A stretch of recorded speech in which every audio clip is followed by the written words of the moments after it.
ចាជម្រាបសួរពុកម៉ែបងប្អូនខ្ញុំបានឆាកាទៀវឆាចាជាដំបូងខ្ញុំបានរំលឹងខ្ទឹមបន្ទាប់មកខ្ញុំបានរំលឹងខ្ទឹមរាងក្រហមហើយខ្ញុំបានចាក់ទឹកសោះដែលខ្ញុំបានលាយដូចជាទឹកស្អុយខាប់ខ្សែស៊ុបមាន់អំបិលបន្តិចហ្នឹងដាក់ចូលហើយពេលខ្ញុំលាយទឹកសោះហ្នឹងទុកដើម្បីខ្ញុំប្រឡាក់ជាមួយកាទៀវហើយកាទៀវហ្នឹងមុននឹងខ្ញុំយកមកឆាខ្ញុំត្រាំទឹកវាកុំឲ្យរីកពេកបងប្អូនខ្ញុំត្រាំទឹកវាមួយម៉ោងហើយខ្ញុំលើកវាចេញហើយខ្ញុំក៏ប្រឡាក់ជាមួយនឹងទឹកសោះដែលខ្ញុំលាយរួចហើយទុកឆាហ្នឹងប្រឡាក់គេទុកមួយសន្ទុះហើយខ្ញុំរំលឹងខ្ទឹមលេងអីហ្នឹងទៅដល់ពេលខ្ទឹមខ្មៅហើយខ្ញុំចាក់ទឹកសោះហ្នឹងចូលបន្តិចជាមួយមកហើយទៅ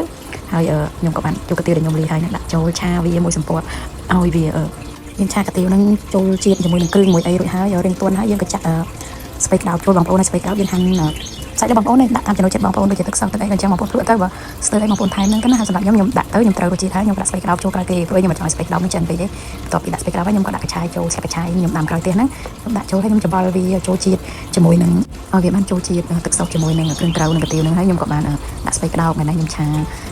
ដូចនៅស្រុកខ្មែរនៅថ្នាក់បឋមនោះកាទៀវបឋមហ្នឹងគេហៅកាទៀវឆាសាឡាបឋមពីក្មេងខ្ញុំធ្លាប់ញ៉ាំអញ្ចឹងបងប្អូនរួចរាល់ហើយខ្ញុំមានកញ្ឆាយក្រោយទៀតហ្នឹងខ្ញុំកាត់ស្លឹកកញ្ឆាយហ្នឹងដាក់លាយជាមួយឆ្ងាញ់បងប្អូនកូនប្រុសទី2ខ្ញុំទៅសារតែឆ្ងាញ់ខ្ញុំគេថែមអស់ឡើង2ចាន3ចានថែមហើយថែមទៀតគេថាឆ្ងាញ់ម៉ាក់អើយកូនសុំថែមទៀតបានទេខ្ញុំថាបានតែមានអីកូនថែម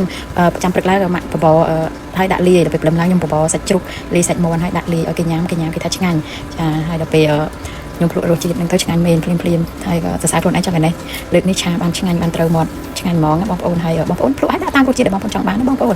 ខ្ញុំបានភ្លក់ឲ្យដាក់ទៅរសជាតិដែលខ្ញុំចង់បានហ្នឹងហើយ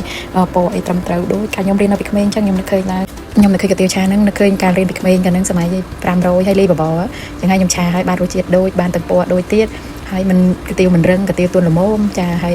មើលទៅ